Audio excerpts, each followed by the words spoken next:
this is bound up in and began in this idea of literally just transing the unacceptably gender nonconforming, the kids who are unacceptable. We just can create no space for them in society.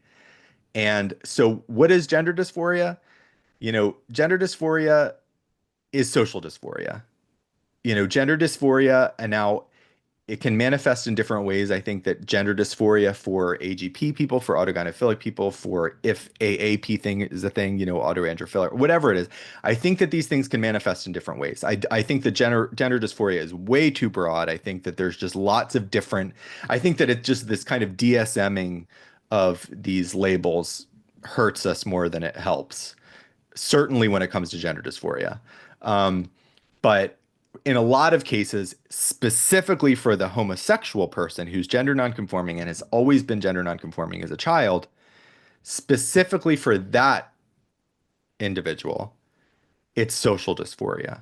And it is the seeing and getting, learning from as long as you could remember that how you are and who you are and how you carry yourself and present yourself and what you like and what you enjoy and what you desire and what you want and how you talk are Ben Appel unacceptable. was a non-traditional student at Columbia from 2017 to 2020. He watched the wokening of the campus.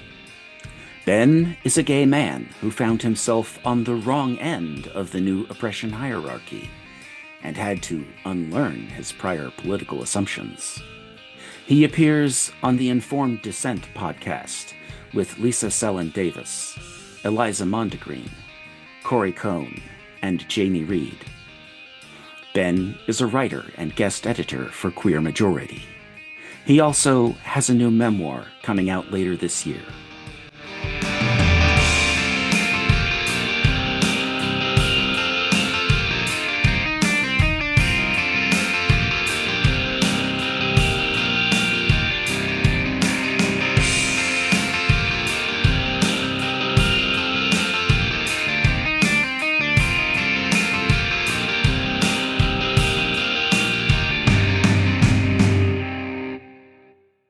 Ben Appel, welcome to the program. Thanks for having me. For our listeners who are not as familiar with your story as I am, can you please just encapsulate that story for us? Yeah, sure. I grew up outside of Baltimore in Maryland. I was raised in a what was called a Christian Covenant community. So it was part of the Catholic charismatic renewal movement that came out of the late 60s and 70s. And my parents were both leaders in the community, in particular, my father.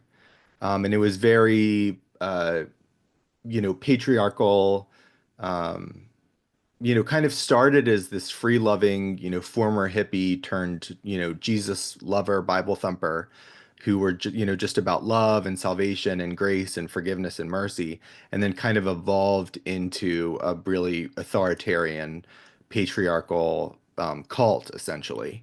And so I was born into that. Me and my siblings, I have two older sisters and a brother. And then when I was 12, we attended this small school.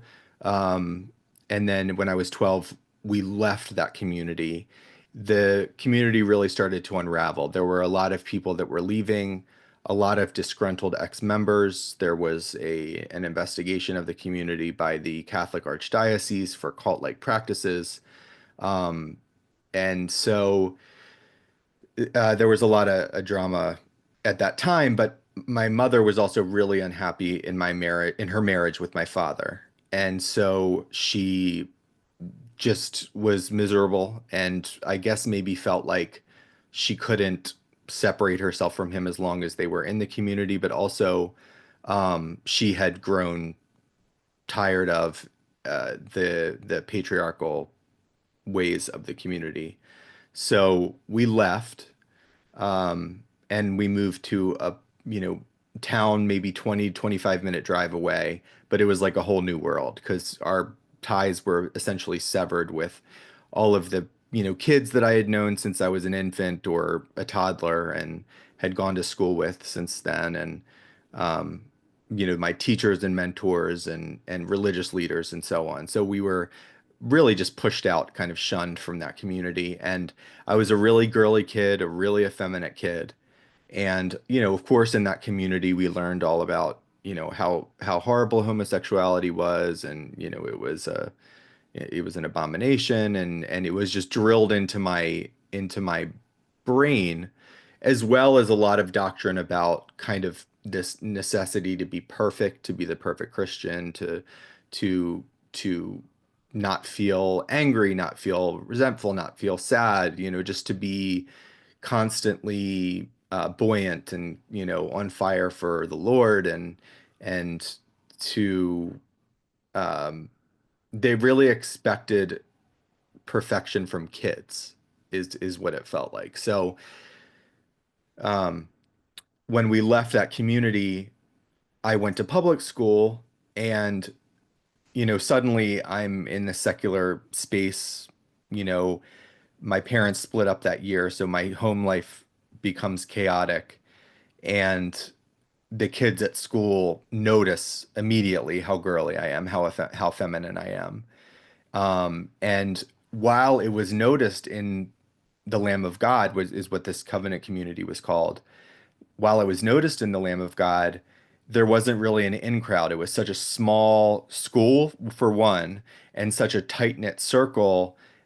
I don't remember being bullied or being made fun of for this difference. What I do remember and what I write about in my memoir is the adults being really in tune with how different I was and how gender nonconforming I was. And kind of in retrospect, what I realized was kind of singling me out for lessons about homosexuality, because I guess they were aware, as my mom was. She told me years later that, coming down the pike, I would likely grow up to be homosexual because I was exhibiting all of the traits of a kind of pre-gay kid, this very girly, non-conforming kid. And so there was a special emphasis on kind of drilling it into my head specifically, like homosexuality is bad, so that when those feelings or that realization, came to pass, and I started to sexually mature, I could kind of recognize how this evilness for what it was and do everything that I could to expunge it as quickly as possible. So anyway, when we moved to this new community, I was bullied from the get-go, and it was traumatic because I was, all the ties were severed from my religious community, my home life fell apart, and suddenly I'm being told that I am, the very thing that the people in the community told me was the worst thing that you could be. Um, so I developed a form of OCD really quickly called scrupulosity, which was, obsessive and compulsive prayer and ritualistic tendencies, constantly praying for forgiveness and repenting for whatever my sins were. I felt like every slight transgression was got me closer to being on the receiving end of more of God's punishment and wrath for what I was and who I was. And, I thought, oh, we left the community, and I've abandoned God, and I'm gay, and, all of these things. My parents are splitting up, and it just felt like we had fallen, and I had fallen. And so there was an extra emphasis on really being perfect, um, because I was so afraid of what would happen if I wasn't perfect.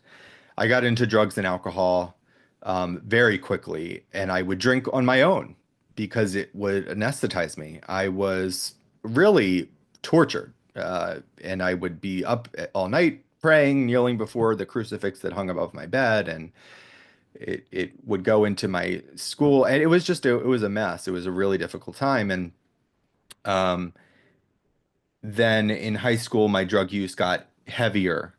By my senior year, I was using a lot of opiates and, downers and smoking pot every day. When I discovered pot, it was like the best thing that had ever happened because it didn't completely inebriate me like alcohol did, but it allowed me to sleep, and it kind of calmed my brain for a while anyway. It eventually stopped working like it was, and it kind of turned on me. But I was, smoking pot every day, and then I was, also occasionally using hallucinogens, which was the worst idea for someone like me.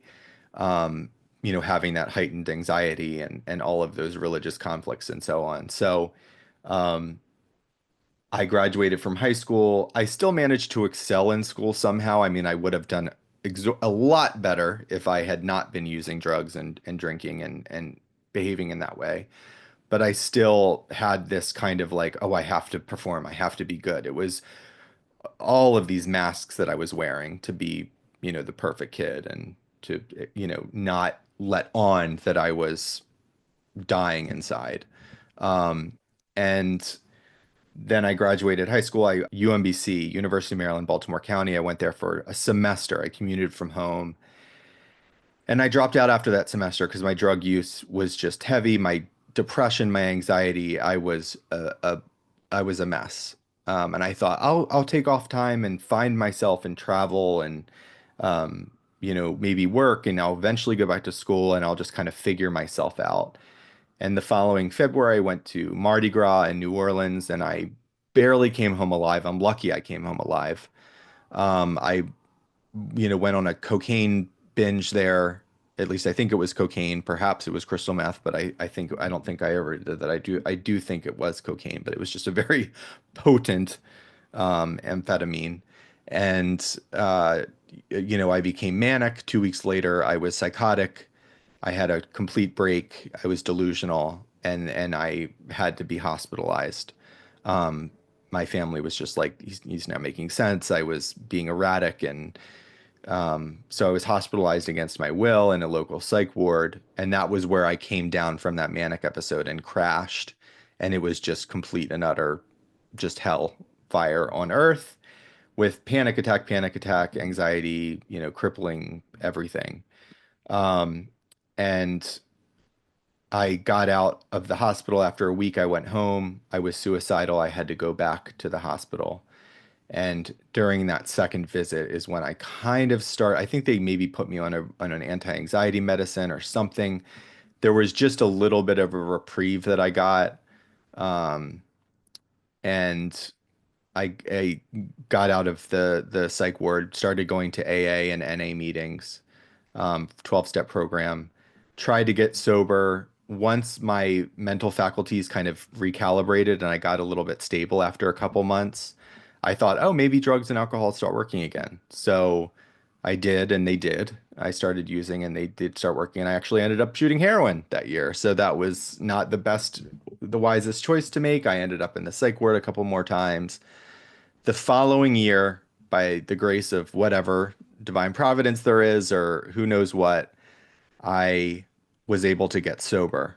Um, I fell into a cosmetology apprenticeship at a local hair salon where I was learning, like on the job, how to become a hairdresser. I literally just fell into this job. I ran into an old friend from high school who was doing an apprenticeship. I was unemployed. I had been kicked out of my mom's house, and I was drunk, I think, when I saw her. And she said, why don't you come do this?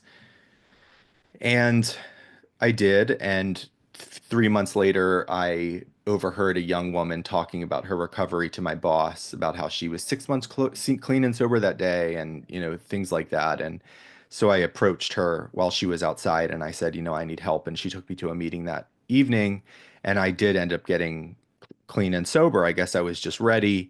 And I was young. I was only 20 years old, but it had gotten so bad so quickly and so out of control. I stayed sober for a couple of years. I had a couple relapses after a couple of years, but then I eventually did get and stay sober again. So I've been sober for over 19 years now, 19 consecutive years, from drugs and alcohol. And I just started building my life. I was a hairstylist for about 10, no, I'm sorry, about 13 years is all in all.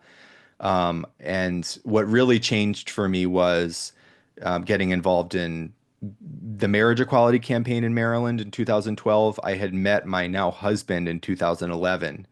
And that was a pivotal thing for me because, falling in love with him was just a profound experience. I didn't really know or think that I was capable of a kind of love like that, or maybe I didn't think that gay people were capable of a love like that. I'm not really sure, maybe, but I just thought, oh, single life is for me, um, and then, it evolved, and I thought, wow, I really have a hat in the ring. But prior to that, I thought, oh, marriage equality, I don't really care. Maybe for equality's sake, sure, I hope it's legalized, but I, don't ever see myself getting married or even want to. And then I met him and realized, oh, yeah, this is what I want, and I do want to marry him, and he evidently wanted to marry me. And kind of coincidentally or serendipitously, in Maryland, the Maryland state legislature passed the marriage equality bill in 2012 with a caveat that conservative legislators, they could, if they gathered enough signatures, could put it up for referendum at the polls in late 2012. Um, and they did. So it became a voter issue. And I worked on, volunteered for that campaign, electioneered on election day, and we ended up winning. And I was shocked. I was stunned. It was just a very pivotal moment because I realized, whoa, like I was convinced we were going to lose. Happy endings are for the good guys or for the godly guys or for the virtuous guys, men and women. And I was not any of those things. And so it was it just changed my perception about what was possible, how people felt, that wow, the majority of Maryland voters think that I should be able to legally marry the person that I love. Um, it was pivotal, and I realized and it was such a great feeling that I realized I wanted to keep chasing that feeling. I really became like on fire for this like idea of like social justice. Shortly thereafter, I volunteered for like an anti-discrimination campaign for transgender people. Actually, it was going to enshrine gender identity into the discrimination law, anti-discrimination law in Maryland. And I didn't know the implications of this at the time. I was just like, yes, these people are oppressed. They're part of our marginalized community, LGBT. Um, and so, of course, I'm going to advocate for people not being discriminated against. And I still don't, think obviously that people should be, well, not obviously, but I still don't think people should be discriminated against in, housing and employment and so on. But also I have different views about enshrining gender identity into law today, because it kind of renders sex meaningless. And that was something that I didn't know at the time. Um, and that wasn't being talked about necessarily, at least certainly not in the mainstream, and certainly not in, obviously organizations that were handling these kind of campaigns.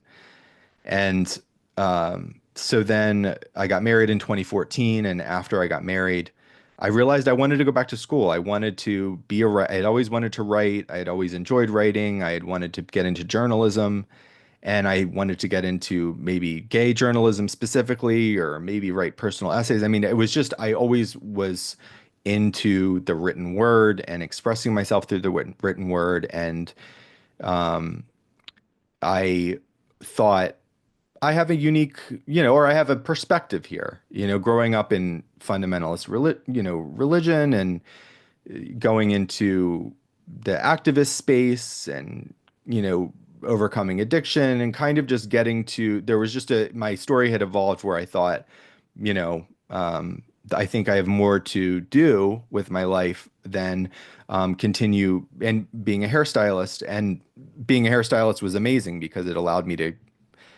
work with and get to know people from all walks of life. It was such a great communication building tool. It was an artistic outlet. I mean, it was so many things. But I kind of reached a point where I was like, okay, I'm ready to kind of do something different. So I went back to school and I discovered Columbia's program for non-traditional students. It's called the School of General Studies, and it just, for people to apply there, they need like at least, I think the rule is like a year between of time off from higher education. So, even if someone graduates high school and then they take off a year or 2 years, like that's the school that they would apply to get into Columbia. Um, and it has a lot of non-traditional folks. There are people younger, older, my age. I was 33 when I entered the school. considerably older than me as well. A lot of mill vets, a lot of, there are actors and ballerinas and, there are just a lot of interesting folks that go into Columbia through that school. And the benefit of that school or that program specifically and how it kind of I thought differed from other continuing education schools or schools for non-traditional students who, people who wanted to get their bachelor's degree and finish their undergraduate degree was that all of the students are matriculated in with all of the, Columbia College kids and the Barnard kids and the Cis kids, the STEM kids. And so it was like I was going to get this real Ivy League Columbia education and it was and I got in and it was amazing. And so my husband and I moved from Maryland up to New York in late 2016 after Trump's not long after Trump's first election. And, at the time I was devastated by that election and that outcome. But I thought, well, at least I'm going to this hyper progressive space and this liberal city, and I can kind of, shroud myself in and kind of be with my people and fight back again and hashtag resist and fight back and become the most informed activist and writer and social justice warrior that I can be. So that was how I ended up at Columbia.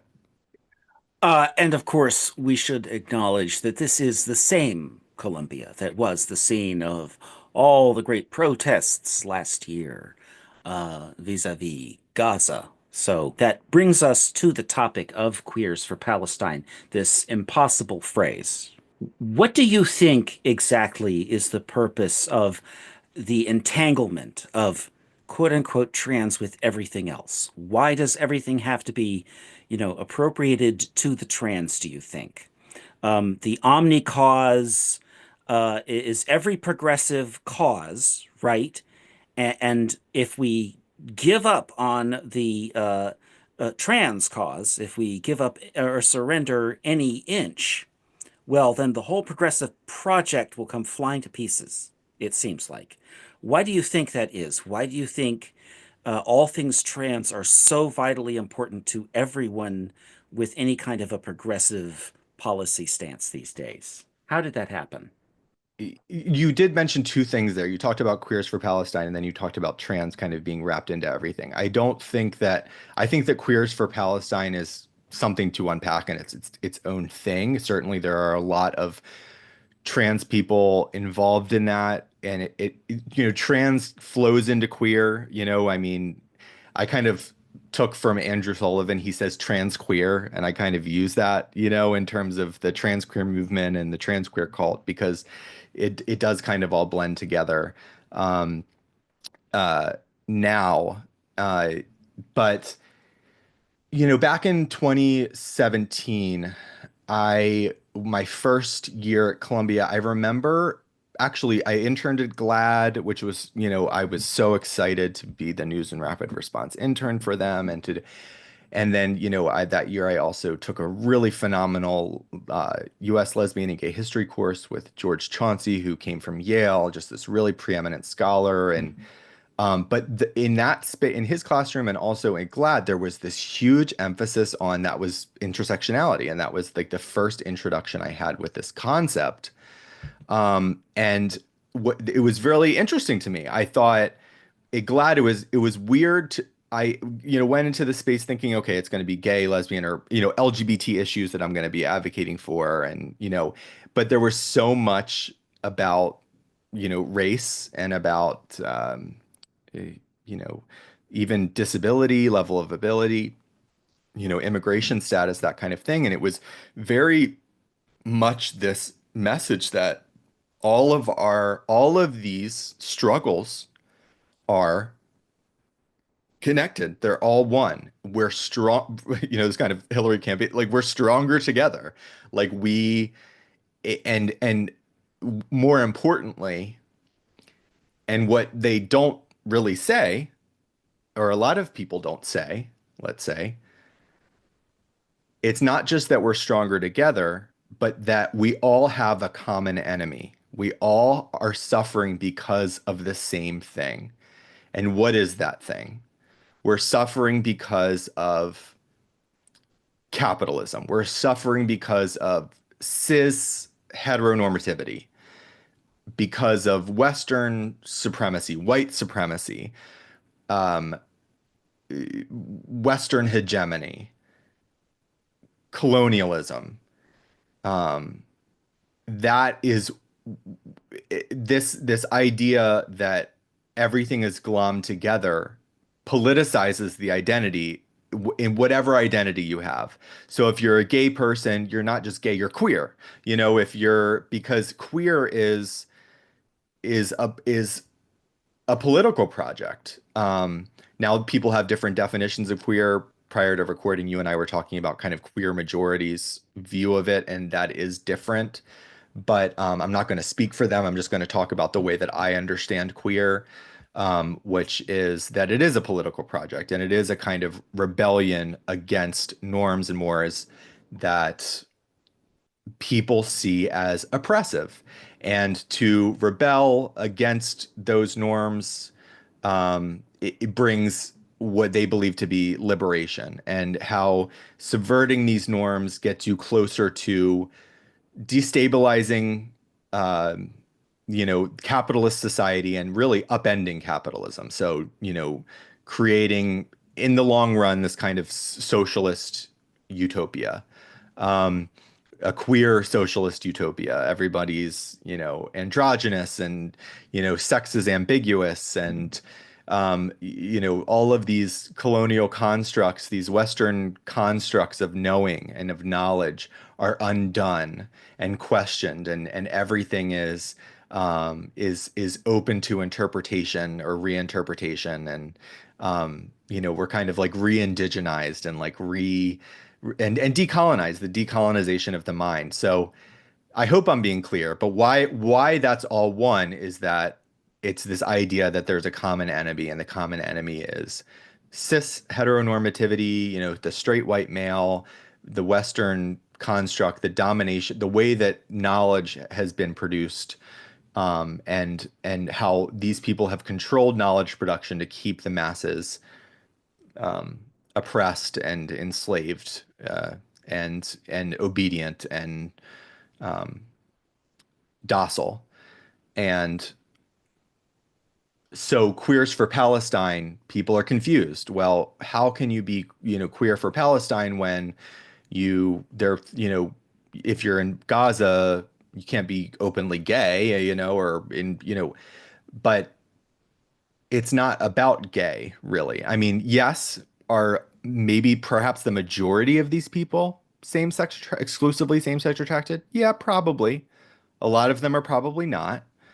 Um, but gay itself, even this idea of heterosexual versus homosexual, that is also a Western construct. Gay is a Western construct. You Queer is this kind of relinquishing of these labels that are, um, Western. And so it doesn't really matter. Like you say, oh, they don't care about gay. It's like, whatever. We're talking about these folks are the most are the epitome of oppression in the common conception of social justice and critical social justice, is Palestinians, Gazans are kind of the epitome of the most oppressed. And so everything else is kind of rendered moot. And what do we have in common with their project, or Hamas's project? Not the Gazans necessarily, but Hamas's project or Islamists' project. What do we have in common? The West, Western imperialism, capitalism, white supremacy, colonialism. I mean, they talk about Israel being a colonist, apartheid state. And this goes back years. I mean, it's really simple stuff. I don't know if it sounds complicated what I'm saying. People like to make it really complicated because they like to shroud really simple ideas in really complex language to make it seem impenetrable and only accessible to the most brilliant, educated, uh, schooled people. Judith Butler does this. They are so good at that. It's dumb. It's not hard to parse out. It's there. We have the same project. It's cis heteronormativity, it's white supremacy, it's capitalism. That's what we have in common. So screw gay marriage. Gay marriage, they think, oh, well, Palestinians, I couldn't marry the person I love. They say, screw that. Like gay marriage, that's just assimilation into Western, society. You're assimilating. You should be rebelling and raising the Western order. You should be rebelling against these institutional norms as a queer person. Your identity is political. Um, and I mean, if you look back at Foucault, Michel Foucault, the French philosopher who a lot of these ideas not necessarily originate from, but he's definitely responsible for mainstreaming them, and also he's just probably perhaps I think one of the most quoted academics in academia. Uh, he supported the Iranian Revolution. He was a fan because of his opposition to Western imperialism and to Western mores and norms, and we can get into this, but queer is a rebellion against Western mores and norms, and the transitioning of young people, of kids, is really the next iteration of it. And if you understand how this works about queering boundaries and rethinking what is appropriate, what's normal, what's right, then this is a natural progression of that movement. Foucault made an error in trying to understand the Ayatollah as a creature of the left. Right. Whereas the Iranian regime is populist in the sense that it always appeals to the people. The Ayatollah Khomeini was not a communist. He destroyed the Communist Two-Day Party. He Exactly. put them all to death, or had them imprisoned until they were old men. Some of them died under house arrest. The point is that he destroyed the left within Iran. And here comes Foucault, who mistakes Iran to be some sort of future sex paradise for men. He thought that his unbridled male sexuality that liked little Tunisian boys, he thought that that was the future of Iran in the hands of the Ayatollahs. And so he endorsed their project. Yes, queering the boundaries is a project of people who, they have, every time you drill down to motives, there's always something really sketchy there, something truly terrible with Foucault or John Money. These figures just seem to all be bad when you drill down to them. And yet they are, so often cited, as you say. Speaking of citations, the Trevor Project is a common citation that we see. I've written about the Trevor Project putting little banner messages under YouTube videos that are gender critical.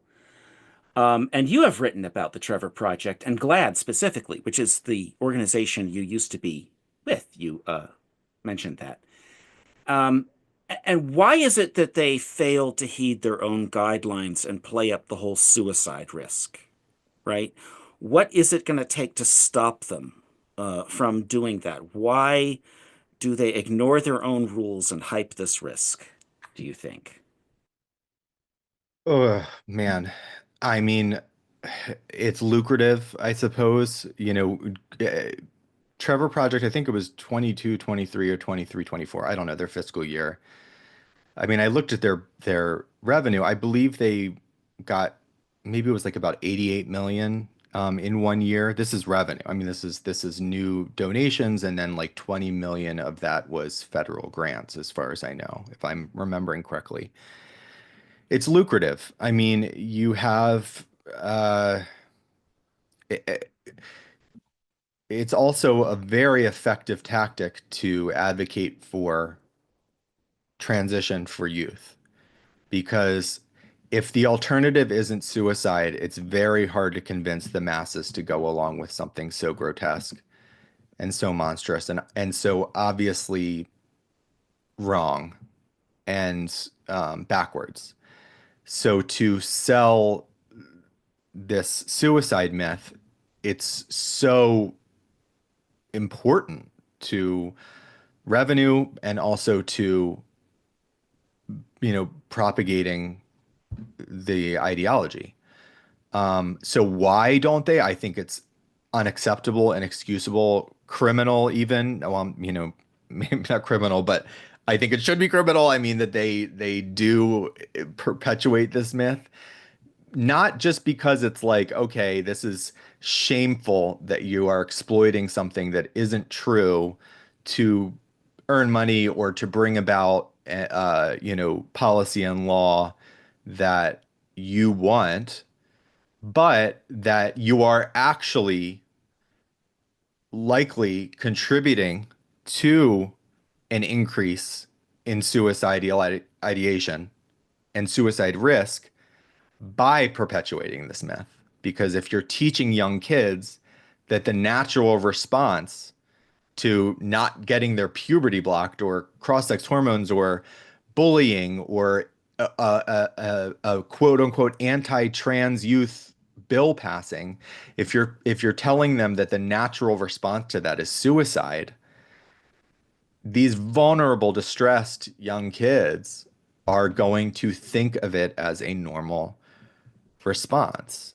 Um, it's inexcusable, and it's not just me that says this, it's these actual organizations. I wrote about this, and I think you said you read it in a recent piece I wrote about the Movement Advancement Project, which is a think tank. I think they call themselves nonpartisan, but I believe they're, maybe progressive, but they put out guides for talking, media, covering LGBT populations and suicide. And in this guide, which their partners listed on the cover of it are the Trevor Project and GLAAD and HRC. If I remember correctly, I think all three of them are listed as partners with this. At least two of them are. And it says, do not say things like these policies will lead to upticks in suicides. Do not, say that bullying can cause suicide. The what we want to do is teach kids resilience, teach kids that they're strong, teach kids that, these are the things, and those tactics actually create a higher risk of suicide contagion.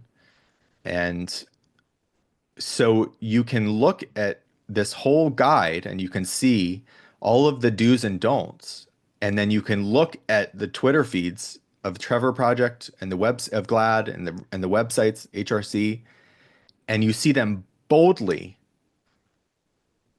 doing everything or most of the things that these guides say exactly not to do. And so why I do think it's revenue, but I think that I think some people don't know better.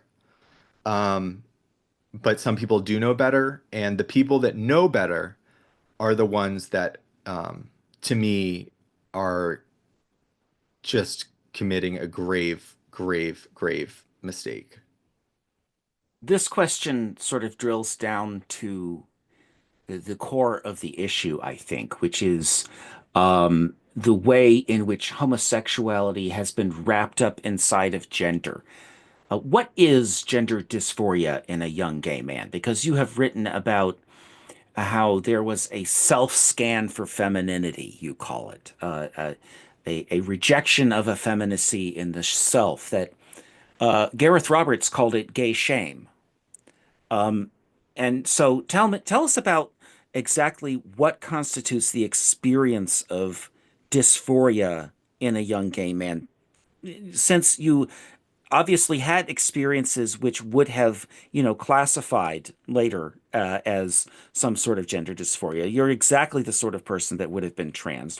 What happened to the society that was supposed to accept gay men? Why is it pressing gay men to become women, do you think?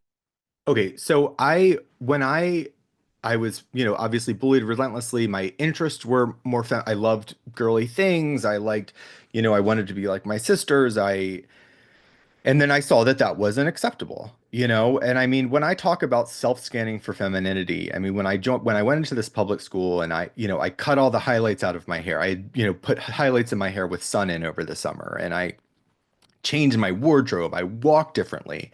I got different, I got Nirvana and all these, rock group, and got rid of my Mariah Carey CDs and all this stuff. And it was a conscious and I was constantly, again, yeah, constantly self-scanning. Purposefully deepened my voice and made sure that I wasn't slurring my s's, and the way I stood and how I talked to people. And I had formerly run my hands through my hair too much, so I just stopped doing that. I didn't put my hands on my hip anymore. All of these things.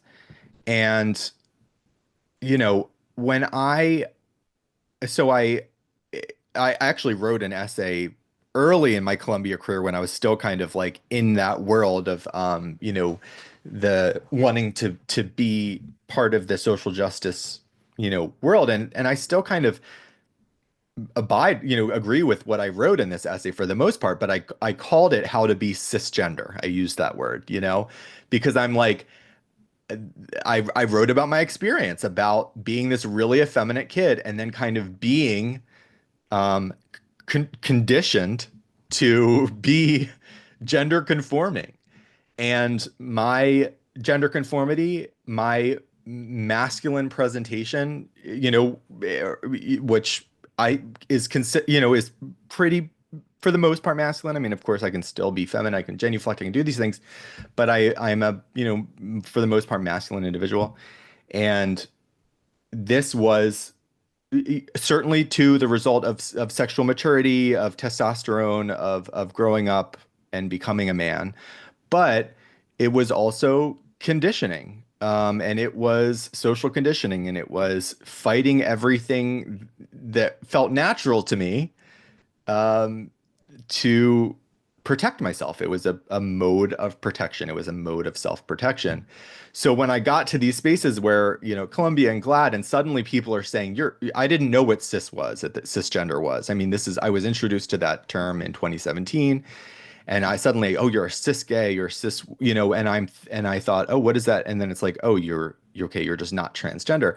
And then it was so weird, like the kind of the vitriol with which it was spewed at me or said, or about, and I thought, it was so weird to be having come from a place where I was so bullied for being gender nonconforming to suddenly be on the receiving end of like vitriol and hate for like being gender conforming, or for quote unquote identifying with my sex. It was just and I thought, well, I guess I'll just never be able to get it right. Nobody's ever going to be able to be, no one's going to be satisfied with what my quote unquote gender presentation is. But, anyway, when I wrote that essay, How to Be Cisgender, or when I, was coming up and growing up and slowly got into activism and got better and got sober and got mental help and started trying to reconnect with the parts of myself that were buried, and get more comfortable with expressing myself in, maybe stereotypically feminine ways, or just kind of following my interests and feeling more comfortable in my skin.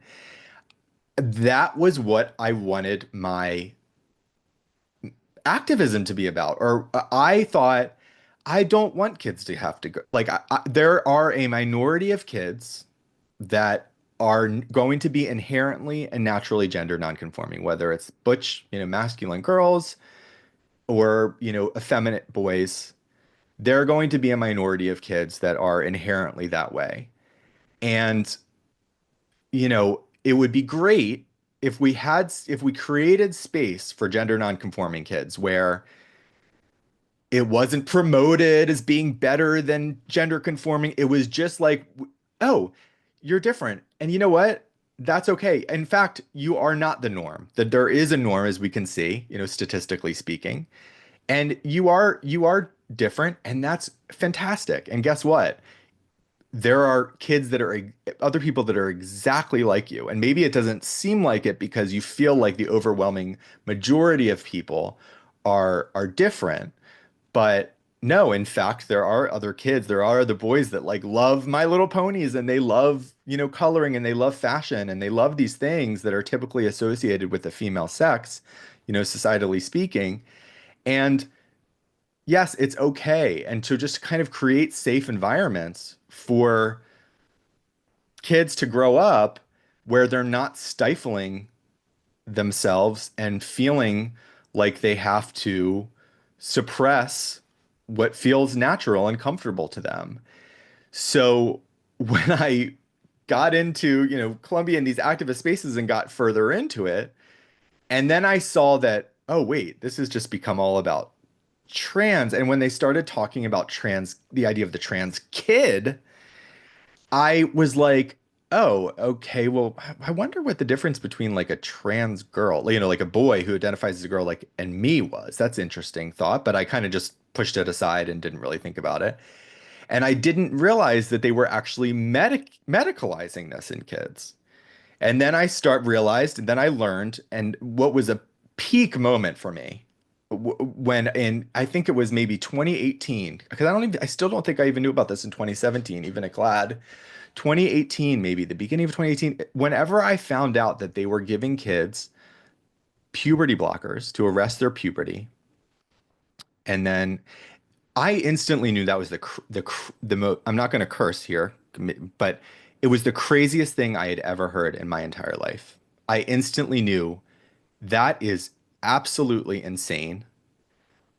And them selling it as, oh, it's just a pause button and it just pauses, and I'm thinking to myself, okay, so how I just had, just thinking about the sheer logistics of it. Okay, how long are you pausing puberty? So let's say what a kid is 13 or 12, he starts going through puberty, you block his puberty, then what? He takes, let's say, 2, 3 years to figure out.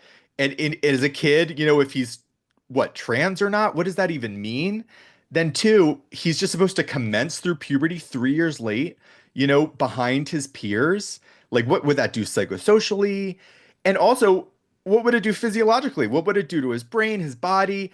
I mean, it was just insane. And then, of course, the more I went down the rabbit hole and I thought, well, there has to be a logical explanation for this. And then I realized that it's actually much darker than I ever even imagined, which was that these practices began because, looking at adult trans people who didn't pass, particularly trans women, and how poorly they were functioning and how depressed they were or anxious and suicidal, or how bad their quality of life was. These clinicians in Amsterdam thought, well, how about if we block the kids puberty, they won't masculinize in puberty. These boys specifically, they won't masculinize, and so they'll have a better likelihood of passing as female in adulthood if we block their puberty, don't give them any estrogen, and then just pound their system with estrogen. I'm sorry, don't give them any testosterone, pound their system with estrogen, then castrate them. So we don't have to worry about blocking their puberty or their testosterone anymore, and just continue to feed them estrogen.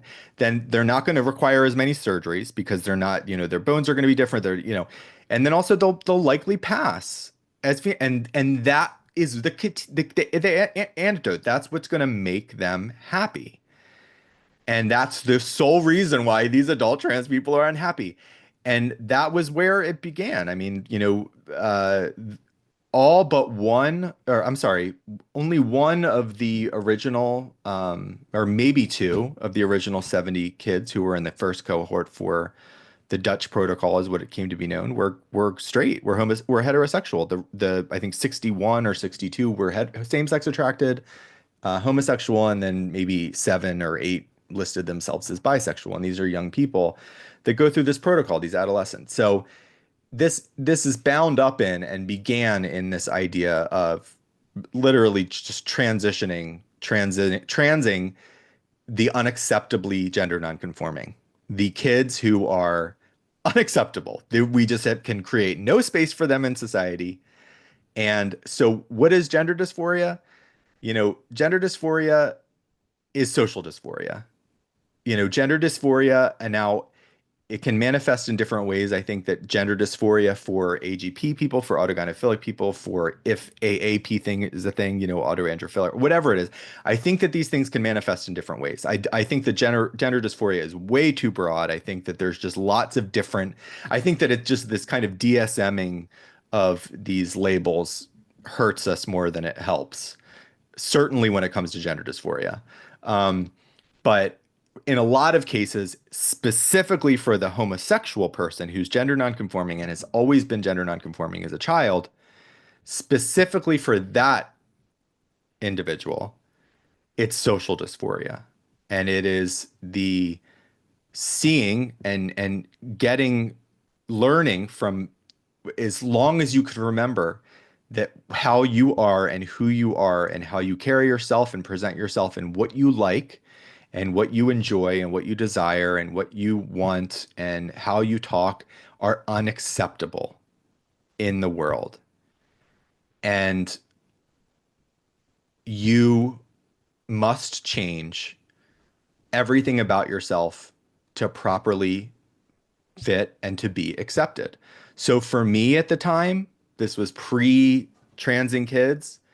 For me, it was it just completely expunging femininity and completely just expelling it, exercising all of that from myself, and conforming as well as I could, and being a boy, and of course, but when my same-sex desires, when I sexually matured, those came up. I couldn't suppress those. I tried, but I couldn't, and I couldn't make my body feel aroused by the female form. I tried, but I couldn't. Um, so uh, there are two routes, and then now it's the other route. It's you if you are this way, one, you are not a boy, you are non-binary, or you are a girl in a boy's body. Um, you're queer. And but no, you're not male, you're not boy.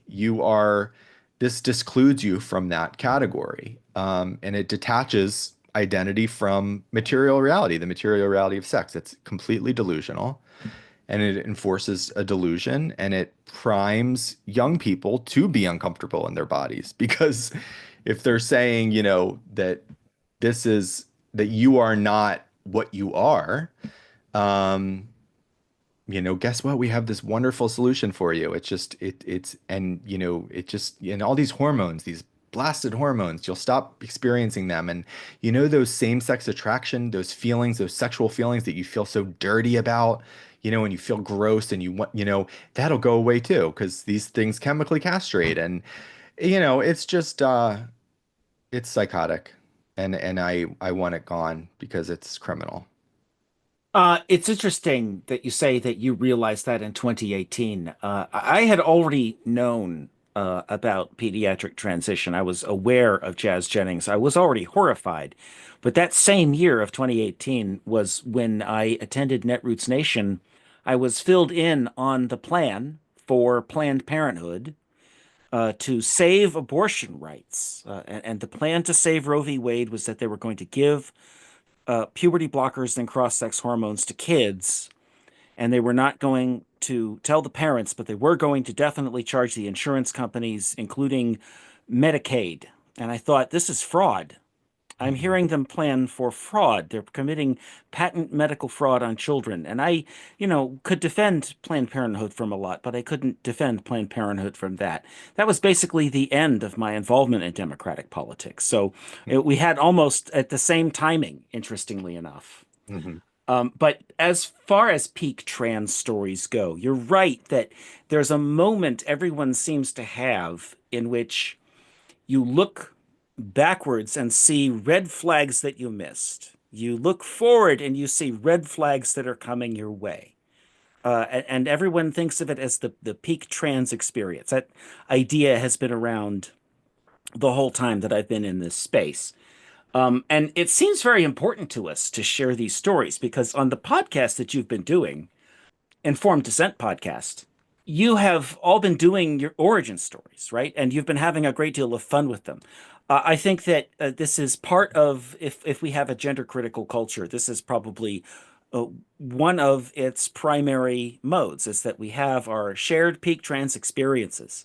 Why do you think that's important to us? It's a storytelling sort of question, but origin stories, why do you think that they're important to us in this movement, let's call it?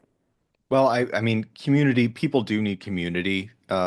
And people, humans desire that, and that, and I think for a lot of people that are, quote unquote, gender critical or whatever you want to call it, that have had, divergent views about the orthodoxy when it comes to gender, and dissenting views, it feels very lonely and it feels like you're going crazy. It feels like you're a horrible person. It feels like you need to shut your mouth and you need to not even just shut your mouth and not say things. You need to not think these things. And oh my gosh, I'm a horrible person for even thinking that.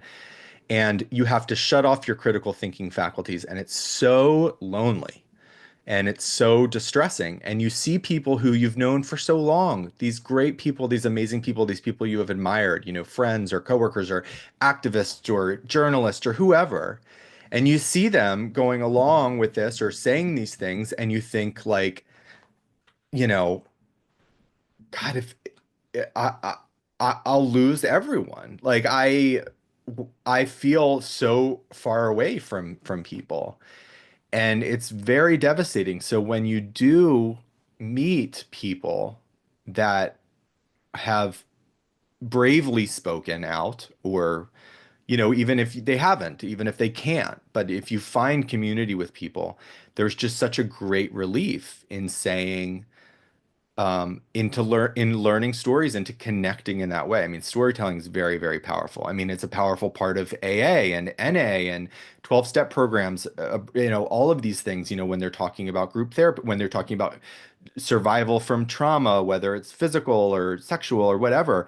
I mean, these are things where people, because they can hear themselves in their story and they realize like, I'm not alone. This person has, similar, and it's kind of it becomes fun. It can become exciting. Like, oh my gosh, that's exactly what I thought. Like you said, oh, it's interesting. We at the round right around the same time as when we had this, it's just this way of connecting and seeing these parallels between our stories when we thought, or maybe you didn't think this, but it for a time it did feel lonely and it felt so unique, terminally unique. And it's actually, oh, there are other people who have experienced this too. I think that's a big part of it. You talked about getting sober.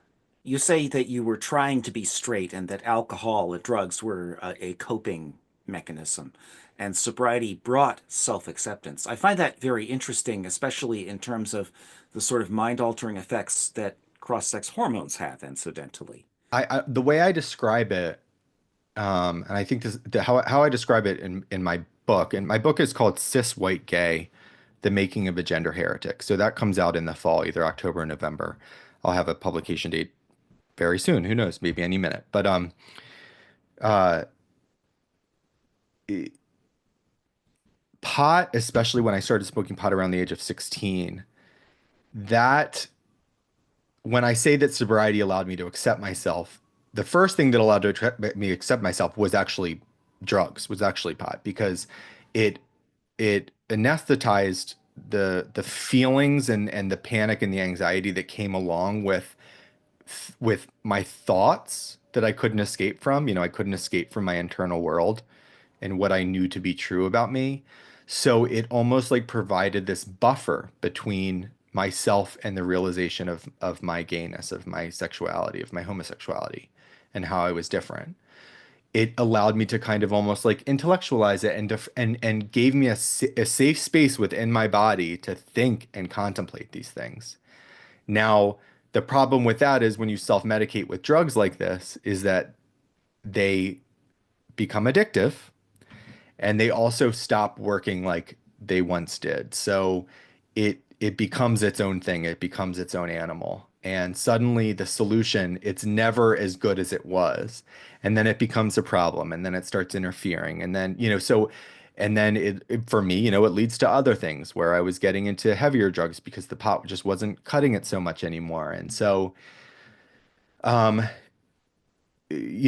alcohol and drugs especially, and but pot, that's why they talk about, addicts talk about it being a solution, like it was the solution for me. And so I needed a new solution. And that new solution was, I mean, call it the program, call it the fellowship, call it, you know, um, mental help, outside help, therapy, all of these things. But yes, when I got sober, when I finally stopped drinking and drugging, because I just couldn't anymore, I couldn't do it. It was either I was going to continue down that path and end up permanently institutionalized or dead. Most likely dead because I was profoundly suicidal. And I put myself in very dangerous situations. And so I didn't have a choice. I had to do this. I had to get clean and sober. And what was I faced with when I got clean and sober? All of that stuff that I was anesthetizing from when I started at 12, that I had started kind of really stunting my development and my growth around that time. So there was so much to unpack and so much and it's an ongoing process. I mean, to be perfectly honest with you, I didn't really,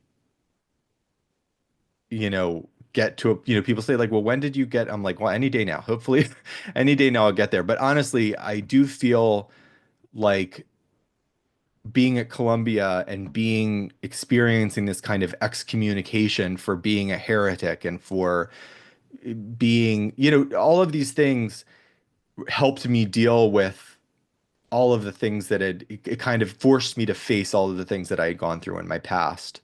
I couldn't get better. I couldn't come to accept myself. I couldn't grow, mature spiritually, mentally until I put the drugs and alcohol down. Like it just wasn't an option for me. And then I had to sit through the horrifying discomfort of being without my solution, or what I knew to be my solution for so long, and sitting through those uncomfortable feelings and those nights when you can't sleep, and those times when you feel so ashamed and you feel such self-loathing and such self-hatred and you feel so guilty and you feel so just awful, sitting through that, and then exposing yourself to those feelings, this kind of exposure therapy and this continued exposure therapy, because that, it eventually loses its potency, and you're able to, and then until it becomes nothing or almost nothing. um that's what I needed to be sober to be able to experience that and get there.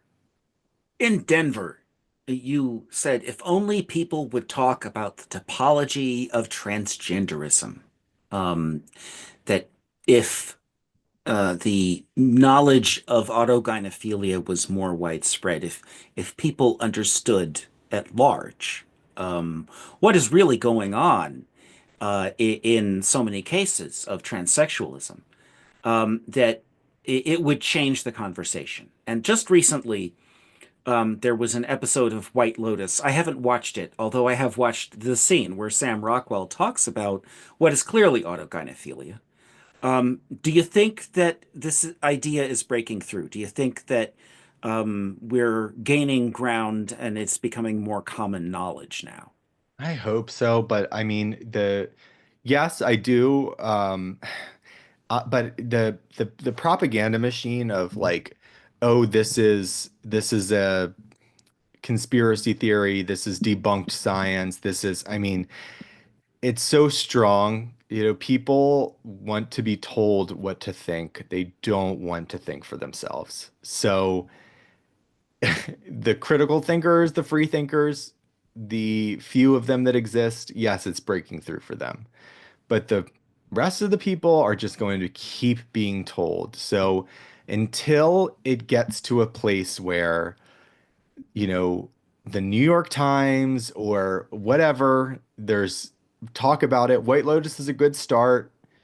But all you have to do is look at like Out magazines, I think it was, or response to that episode, and how quote unquote turfs are exploiting this episode to spread their nonsense propaganda. You only need to see like what this is gonna be within that. So I hope so. I think that you know as long as the people that are making policy decisions, law and policy decisions, understand the truth about this, and the complexity of it, that's what really matters the most. And it's simply this. I do not want to demonize anybody that is autogynephilic. I do not want them to, be put away or anything. What I want is for people to realize this because we're creating law and policy, and particular medical policy, as if trans is one thing. And my God, is it not one thing, especially now. I mean, in the past, there was, the pathway to kind of transvestitism or transsexualism or these trans identities was, you know, typically in males, the homosexual transsexual and the autogynephilic transsexual, or even the transvestite, the the male who was kind of aroused by the thought of himself as being female or wearing female clothes or female typical clothes or behaving in a female way or having a female body or being subjugated. That's a big thing, being dominated by someone else, by a male figure in particular.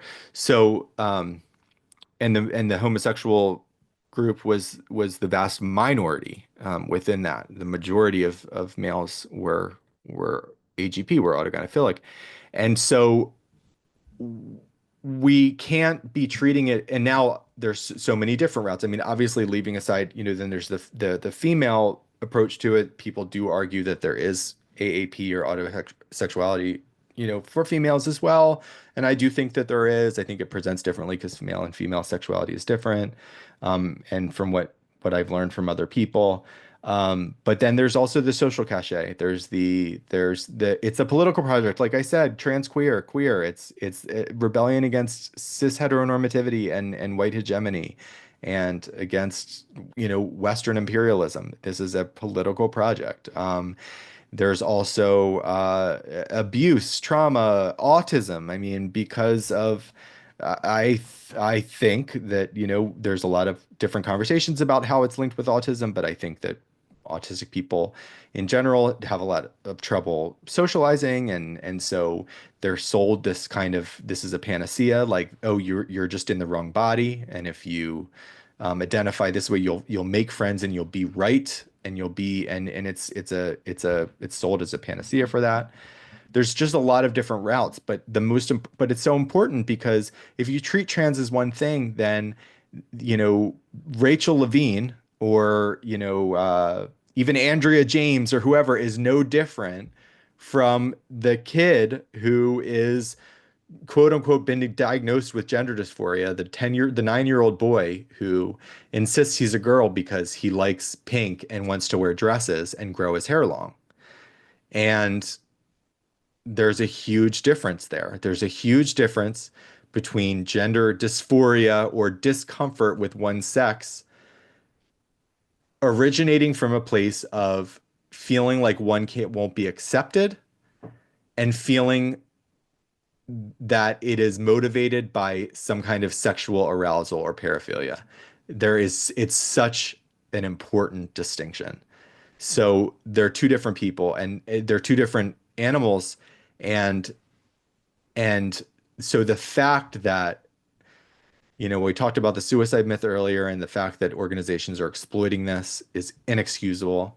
And the fact that we have people like Rachel Levine in office making policy decisions for young, gender nonconforming, likely homosexual, or, kids that will grow up to be gay, it's completely inexcusable. And that those folks should be as far away from the policy planning table as possible, because it's a different experience. And I don't, know if this is the case, but it's speculated that, um, and I think there is some truth to this, that a lot of adult males who are autogynephilic or likely autogynephilic are very much behind child transition, especially for boys, because they're kind of experiencing this vicarious satisfaction through the idea of blocking a boy's puberty and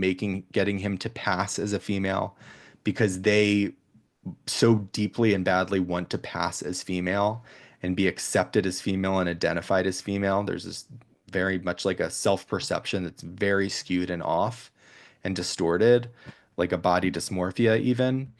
And so, um, this idea of medically engineering the male who passes as female is thrilling for some adults, I think. And that's, again, no, they should have absolutely no say in dictating, or recommending policy for young, non-conforming kids who are struggling with fitting in or feeling discomfort in their bodies. You were at the Supreme Court in December for the hearing on the Scrimetti case, which I had written a fair bit about. Um, and you said something about not letting the Matt Walshes of the world control the narrative about why people oppose sex changes for kids. Um, uh, could you expand on that? What is the importance of building public understanding of gay and lesbian and liberal people who are not down with this trans clown? I don't know him personally. And he might have a more nuanced view if we sat down and talked about this. But if I were to sit down with Matt Walsh and I were to say there's a minority of kids that are like me, that are really girly boys, and that we should create space for them, and that I thought that the solution was going to be to like expand what's possible for the sexes, expand what's possible for males, expand what's possible for females, that there's no one right way to be a boy. There's no one right way to be a girl. Is there a norm? Is there a typical way to be a boy and a girl? Yes. But there's also atypical ways to be boys and girls, and that should be accepted, and it's fine. Um, and I don't want, uh, people who think that boys should be one way and have kind of regressive views about, not regressive views, but just very, very traditional views about what a man is supposed to be and do and what a woman is supposed to be and do. Um, Controlling the narrative, and in opposition to, transing kids. Because I don't want kids who are inherently gender nonconforming to be lost in the mix. I don't want kids to have to, I don't want the kids' solution to be you either have to medicalize yourself and castrate yourself and pretend you're something that you're not and fight your sex for the rest of your life and be chained to the medical system, or you have to be bullied and conform and change and constantly be self-scanning for how you might be different so that you're not seen as different and unacceptable. I don't want those to be the two options. You also had an experience at a town hall sort of event. Uh, you were there with Maud Marin and Cori Cohn and Lisa Selin Davis, and you encountered, of course, opposition and the sort of ego dystonic arousal of the opposition. But it managed to remain almost civilized. But do you think that civilization is over? We need a society level intervention? What exactly is it going to take to wake up people, do you think? I think that a lot can be explained by Newton's third law of motion. For every action, there's an equal and opposite reaction.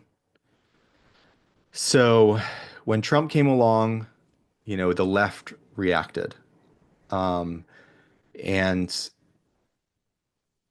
it went crazy. And so when I knew that Trump was going to be running again, when I saw that, oh, wow, people are actually supporting him again, oh my gosh, he won the nomination, I was just like, you know, am I a fan of Trump? No. What am I more afraid of? Am I more afraid of his policies, or am I more afraid of the overreaction or the reaction from the left and what they're going to do, and how they're going to respond to this? I guess now it's probably equal parts. I'm worried about both. But prior, I was more worried about the left and their overreaction because I knew and I saw how people are, Trump in office and figures like that give the opposite radical extreme the excuse to be more radical and to dominate the conversation. And it's just the center gets lost and the center can't hold. And so, when Trump won, was I relieved in a lot of ways? Yeah, because I was like, it was the kind of just this, the left got exactly what it deserves, and this needed to happen. And it was kind of validating to see Democrats and the left kind of deal with the craziness that they've been putting out, especially in regards to this issue. We can't lie and say that this is a boutique or you know fluff issue that not many people care about, and it was all about the economy. I mean, of course, it was mostly about the economy, but this issue and our own governments and our own Western institutions' inability to distinguish between male and female and to act as if and not pretend as if, but actually propagate the idea that sex is not binary and that the male and female sexes that sex doesn't exist as we know it, this material reality is dark. And it's like, if you're lying to me about that, what else are you lying to me about? I can't trust a thing that comes out of your mouth if this is what you're trying to tell me. Um, so, and then when he started signing these executive orders, I welcomed them because I thought, okay, yeah, this is sanity. This is male and female. Yes, I don't know what's going to happen now, because now that Trump is part of the solution for course correcting, that's the biggest problem. To have MAGA, to have Trump be part of the solution in the course correction, to be part of the course correction means that people who are tribal, which is most people, politically tribal, see any kind of course correction as authoritarianism, fascism, right-wing hatred, transphobia, racism, all of those things rolled into one. Because they associate anything coming out or attached to that administration or him, or approved by him, or approved by people that like him, or anything adjacent to that, as fundamentally evil. And so this idea of for every action there's an equal and opposite reaction, if Trump puts out an executive order saying, ends child mutilation, then you're going to have a shit ton of crazy people in the streets demanding that they, have the right to chemically castrate their kids, waving their trans flags, Palestine flags, Lebanon flags, Houthi flags, because you see it. I mean, you see this outside of, you know, NYU Langone in New York. And so, they're going to be riled up and they're going to, activate. So nuance is really, really difficult um, to maintain a nuanced conversation when radical people are calling the shots and everybody's so polarized and everything's so tribal. So I don't know what the solution is. I don't know. I have no idea what the country's going to look like at the end of Trump's term. I have no idea this presidential term. I have no idea. Um, am I, for the first time in years, because I've always voted Democrat. I did not vote in the 2024 election. Because I just couldn't vote for Trump, but I withheld my vote for Democrat. I actually wrote myself in because I thought I could be a better president than both of them. Um, Truthfully, honestly, and I'm not even saying that. I'm not some grandiose like, no, I'm not. I should not be president, but I feel like I could actually be a better president than them. And I shouldn't be able to say that about two candidates that are running for office. You had an interesting reaction to Conclave. If you want to take a minute, you can just go ahead and give our listeners spoilers Mhm. and tell them about this movie. I had one description. I heard one description that it was a dumb person's idea of a smart movie. You tell us what you think. Well, first, I did love the movie. I mean, I really enjoyed it. I really enjoy it was I thought it was captivating, it was thrilling, I liked the writing, the acting was good, the cinematography. It was a very, very, very good movie. Um, I happened to see it with a friend who is a detransition gay man. So that when we had no idea this twist that was coming, and yes, spoiler alert, if you do not want to know what happens at the end of Conclave, turn this off or fast forward. But at the end, when it's discovered that the Pope, the elect, is actually a female, um, I knew, and me and my friend both kind of chuckled because one, you just can't escape this conversation, and no matter what. But gender kind of bleeds into everything. It's this gender culture war. But um, two, we knew instantly that trans activists and that people were going to say, "Oh my gosh, this is like a trans, right, trans representation." Story. And it's like we knew that it was not that at all. It was about a person with a, disorder of sexual development or difference in sexual development, a DSD, or what was formerly called intersex. So we knew that this character had ambiguous genitalia and had discovered later in life that he or she had ovaries, um, and female reproductive organs, and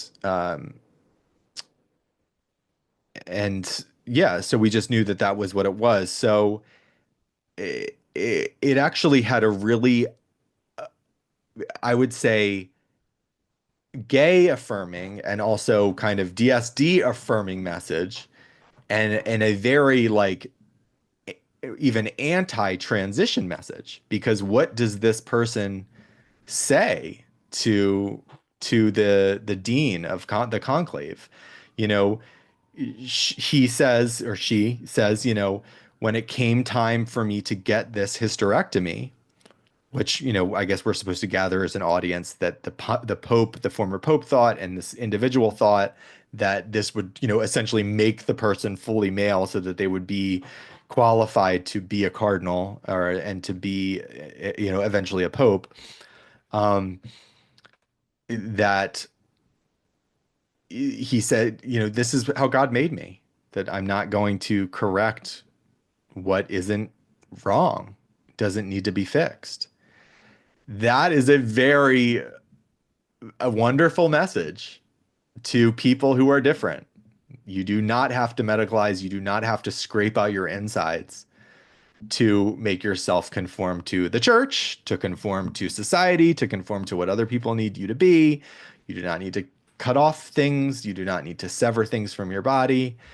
Um, you do not need to pretend that you are something that you're not. You do not need to hide out in in anything, and apply these masks, that you can be who you are. That's a beautiful, beautiful message. Um, so I appreciated that from the film. Ben Appel, thank you very much for joining us today. Thanks for having me.